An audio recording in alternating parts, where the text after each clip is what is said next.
بسم اللہ الرحمن الرحیم نحمد اللہ العلی العظیم ونصلی ونسلم علی رسولہ الکریم۔ میرے محترم ناظرین اور سامعین، اسلام ایک بہت بڑی نعمت ہے، ایمان بہت بڑی نعمت ہے۔ اللہ کی ذات کا یقین، اللہ کے فرشتوں کا یقین اور اللہ کے آخری نبی صلی اللہ علیہ وسلم پر ایمان، یعنی اسلام، یہ ایک بہت عظیم نعمت ہے۔ اللہ ہمیں اس کی قدر کرنے کی توفیق نصیب فرمائے اور ہمارے ایمان کو بھی مضبوط فرمائے، اور اس پہ شکر بھی ادا کرتے رہنا چاہیے کہ یا اللہ تیرا شکر ہے کہ تو نے مجھے ایمان عطا فرمایا، تیرا شکر ہے کہ تو نے مجھے مسلمان بنایا، تیرا شکر ہے کہ تو نے مجھے مسلمانوں میں پیدا فرمایا۔ اب یہ ایک ویڈیو ہے، اس میں آپ دیکھیں کہ ایک ہندو ہے اور وہ یہ دعویٰ کر رہا تھا، پنڈت ہے ان کا، اور وہ یہ دعویٰ کر رہا تھا کہ میں نے اتنے عرصے سے یعنی یہ پوجا کی ہے، تو اب اس کے نتیجے میں ہوا میں اڑوں گا۔ اب وہ گھنٹیاں بجا رہا ہے اور اس کی سوچ یہ تھی کہ میں ہوا میں اڑوں گا، اور اس کا دعویٰ تھا، اور لوگ بھی اتنے سارے جمع تھے، پہاڑ کے اوپر یہ سب کھڑے تھے۔ اب اس نے یہ دعویٰ کیا کہ میں نے اتنے عرصے تک جب یہ پوجا کی ہے تو اس کے نتیجے میں ان کی کرپا سے، یعنی ان کی وجہ سے، ان کی عطا کی وجہ سے میں ہوا میں اڑوں گا۔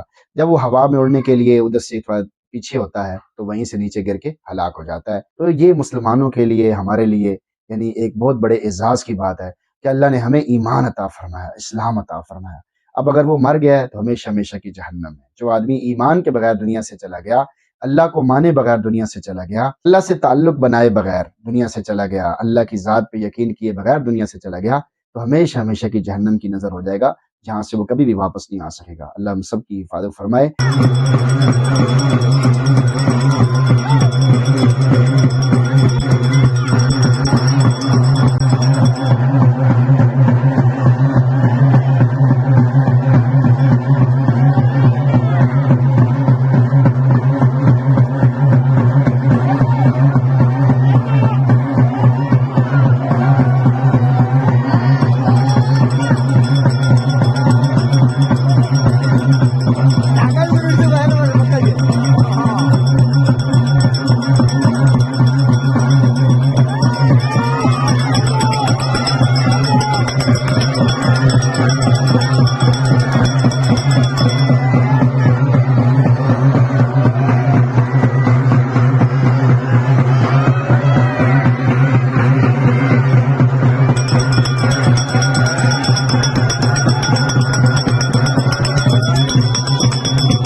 تو اس طرح کے جو واقعات ہوتے ہیں جب یہ ہمارے سامنے آئے تو ہمیں اللہ کا شکر ادا کرنا چاہیے کہ یا اللہ تیرا کتنا شکر ہے کہ تو نے ہمیں ایمان عطا فرمایا، اسلام عطا فرمایا، قرآن عطا فرمایا۔ ہم ذرا سا پریشان ہو تو قرآن پڑھنا شروع کر دیں، ہم ذرا سا پریشان ہو تو نماز پڑھنا شروع کر دیں، ہم ذرا سا پریشان ہو تو اللہ کو راضی کرنا شروع کر دیں، نماز پڑھنا شروع کر دیں۔ اصل تو مسئلہ یہ ہے کہ جب ہم نماز میں سستی کرتے ہیں، قرآن میں سستی کرتے ہیں، اللہ سے ملاقات میں سستی کرتے ہیں، اللہ کو یاد کرنے میں سستی کرتے ہیں، تو اس کے نتیجے میں اللہ تعالیٰ ہمیں پریشان کر دیتے ہیں، کیونکہ اللہ تعالیٰ یہ چاہتے ہیں کہ میرا بندہ میری طرف متوجہ رہے، مجھے راضی کرتا رہے، مجھے چاہتا رہے، مجھے پہچانتا رہے۔ مسلمان کے لیے تو یہ دنیا مستقل طور پر ہے ہی نہیں، مسلمان کے لیے تو مرنے کے بعد والی زندگی ہے، جنت کی زندگی ہے، ہمیشہ ہمیشہ کے مزوں کی زندگی ہے، لیکن دنیا اس کے لیے دارالامتحان ہے، دنیا دارالجزا نہیں ہے، لیکن آخرت دارالجزا ہے۔ اللہ ہمیں آخرت کی تیاری کرنے کی توفیق نصیب فرمائے اور ہماری غفلت سستی کو بھی دور فرمائے۔ تو اللہ تعالیٰ ہمیں ایمان پر زیادہ سے زیادہ شکر ادا کرنے کی توفیق نصیب فرمائے اور ہمارے ایمان کی حفاظت بھی فرمائے، آخری وقت تک ہمارے ایمان کی حفاظت فرمائے،